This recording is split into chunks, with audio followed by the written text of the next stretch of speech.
Hey everyone, welcome to this explainer. Okay, today we're going to completely upend the way you think about wealth, success, and finance.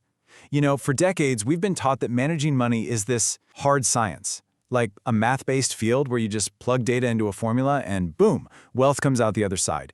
But what if I told you that building wealth actually has very little to do with how smart you are or where you went to school?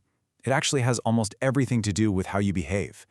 We're going to fundamentally shift how you view success today. We're moving away from complex math, and we're diving right into the fascinating psychology behind it all. Doing well with money has a little to do with how smart you are and a lot to do with how you behave. Just let that sink in for a second. It sounds kind of counterintuitive, right?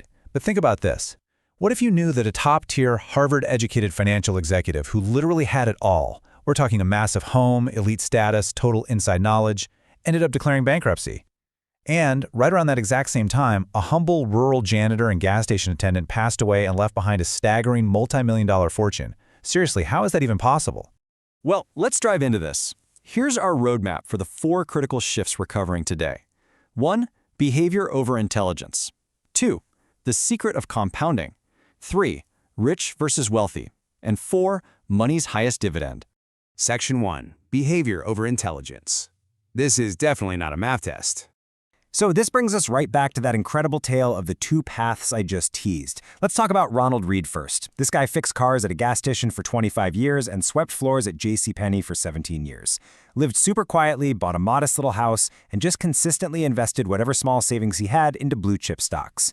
Now, when he died at age 92, he absolutely shocked everyone who knew him. He had amassed a net worth of over $8 million, and he actually left most of it to his local hospital and library. Then, on the flip side, we have Richard Fuscone, Harvard-educated Merrill Lynch executive. Got the MBA, the whole shebang. Highly successful, featured in prestigious business magazines, and even retired in his 40s. But he borrowed heavily to expand this massive 18,000-square-foot mansion. So when the 2008 financial crisis hit, all that high debt and those illiquid assets just crushed him. It led to absolute bankruptcy. Ronald Read was patient. Richard Fuscone was greedy. And honestly, that is the only difference that really mattered here.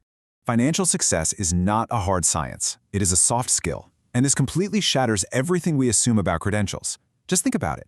In what other industry does someone with 0 college degree, no formal training, and absolutely no background just massively outperform someone with the absolute best education and connections?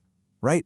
Like, it's impossible to imagine Ronald Read performing a heart transplant better than a Harvard-trained surgeon, or designing a skyscraper better than a top-tier architect. No way. But these stories happen all the time in investing. Why? Because financial success isn't a hard science. It's a soft skill. How you behave and how you manage your ego is vastly more important than what you actually know. All right, Section 2. The secret of compounding. Quiet but powerful. To really grasp compounding, honestly, you don't need a math textbook. You just need to look at the ice ages. Now, for the longest time, scientists thought ice ages required these massive, catastrophic global events. But the truth is actually so much quieter. It all starts when a summer never gets quite warm enough to melt the previous winter's snow.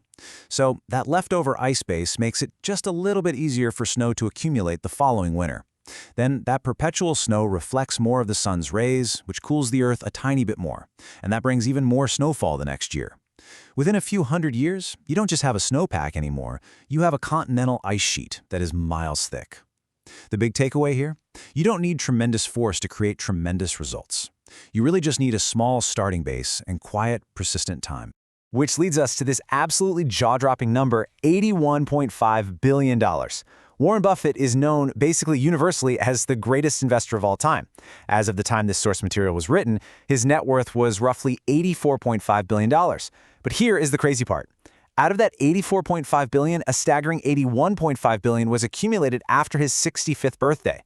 We spend literally thousands of hours studying his specific investment choices, but we completely overlook his greatest asset, time. He didn't just start investing in his 30s. He started when he was 10 years old. Now, what's really interesting about this comparison between Warren Buffett and Jim Simons is the rate of return. Jim Simons is the head of the hedge fund Renaissance Technologies, and he has compounded money at 66% annually. Literally nobody comes close to that record. Buffett only compounded at roughly 22%. That's a third as much. Yet Simons' net worth is just a fraction of Buffett's. Why is that? Because Simons didn't find his investment stride until he was 50 years old. He simply had less than half as many years for his money to compound. Buffett's true secret weapon wasn't having the highest returns, it was just longevity in time.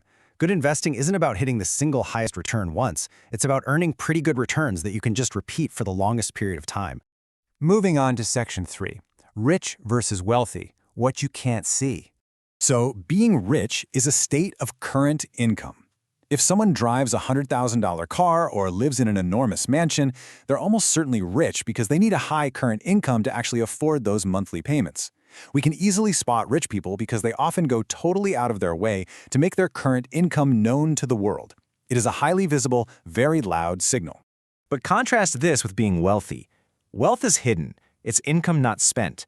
Wealth is the nice cars you didn't buy or the first-class upgrade you declined. It's the hidden financial assets that haven't been converted into visible stuff. And because it's invisible, it's so much harder to emulate. When people say I want to be a millionaire, what they usually mean is I want to spend $1 million. And actually spending $1 million is literally the exact opposite of being a millionaire. Let's see how this plays out in our daily choices. It's actually incredibly relatable if you compare it to diet and exercise. We all know losing weight is notoriously hard, right? People will do this grueling workout, totally overestimate the calories they just burned, and then treat themselves to a huge meal. Boom, instantly undoing all their hard work. Well, building wealth operates the exact same way. Earning money is the hard workout, but spending that money on luxury items just to feel rich, that's the cheat meal. It instantly leaves you with less wealth. The only way to actually be wealthy is to not spend the money that you do have. This brings up this fascinating concept called the man in the car paradox. Basically, no one is impressed with your possessions as much as you are. If you see a Ferrari driving down the street, you don't look at the driver and think, wow, that guy is so cool. You look at the car and you think, wow, if I had that car, people would think I am cool. It's this wild subconscious paradox. People buy fancy cars to signal to others that they should be admired, but the onlookers completely bypass admiring the driver. They're just using the car as a benchmark for their own desire to be admired. The reality is, humility, kindness, and empathy are always going to bring you more respect than horsepower ever will. Finally, Section 4, money's highest dividend, the ultimate purpose. So, what is the highest dividend money pays? I want to ask you this just to get you thinking for a second. When you're stressing about finances or pushing yourself for that big promotion or fretting over some investment, what is the highest dividend money actually pays? Like, what are you really chasing here? So the crucial point is controlling your time. The absolute highest form of wealth is having control over your time. Way more than your salary, more than the size of your house. It's the ability to wake up every single morning and say, I can do whatever I want today. Doing what you want, when you want, with who you want, for as long as you want. That is absolutely priceless. Unspent assets basically act as a behavioral toolkit that buys you autonomy piece by piece. Look, just a small amount of savings means you can take a few sick days without breaking the bank and totally panicking, right? A bit more means if you happen to get laid off, you can wait for a good job to come around instead of just desperately taking the first offer you find. Have a little more still, and it means you can accept a job with slightly lower pay but way more flexible hours. And ultimately, it means you can retire exactly when you want to rather than when you're forced to. And this brilliantly illustrates why controlling our time feels so impossibly hard today. Think about how jobs have changed over time. Back in 1870, the vast majority of jobs were manual labor, agriculture, crafts. Then in 1950, it was the manufacturing era. You worked the line, you clocked out, and you physically left your tools at the factory. But today? Today, 79% of jobs are in management or services. They are thought-based, decision-making jobs. Your primary tool is your head, which means your work literally never leaves you. You're thinking about it on your commute, at the dinner table, when you wake up at 3 a.m. The modern factory isn't a physical place anymore. The modern factory is the day itself. We are richer than ever, for sure, but we feel more stressed because we've lost control of our time. Which leaves us with this final, provocative thought. I really want you to look at your own life right now and ask yourself, are you arranging your finances to buy more things just to show the world how rich you are? Or are you arranging your finances to build hidden wealth so you can buy back your time, your options, and your freedom? It's a huge, fundamental shift in perspective. Thank you so much for joining me for this explainer, and I really hope this sparks you to take a whole new look at the true psychology behind your money. Catch you next time.